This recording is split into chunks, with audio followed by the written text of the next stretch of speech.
অবহেলিত সাদাস্রাব ভবিষ্যতে ক্যান্সারের ঝুঁকি বাড়ায়। অনেক নারী এই সাদাস্রাবকে খুব সাধারণ সমস্যা মনে করে, কিন্তু বাস্তবতা হলো এই সাদাস্রাবই ভবিষ্যতের বড় রোগের নীরব সংকেত হতে পারে। কখন সাদাস্রাব স্বাভাবিক? মাসিকের আগে বা পরে, গর্ভধারণের সময়কাল, হরমোনের স্বাভাবিক পরিবর্তনে।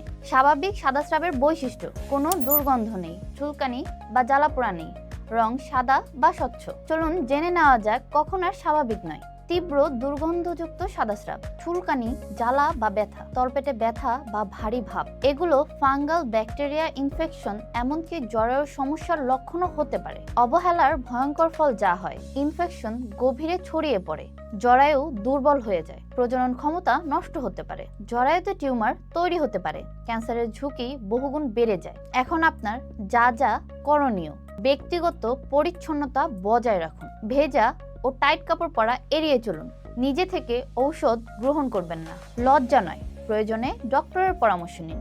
সব সাদাস্রাব রোগ নয়, কিন্তু অবহেলা করলেই রোগ নিশ্চিত। আজ সচেতন হলেই ভবিষ্যৎ হবে নিরাপদ।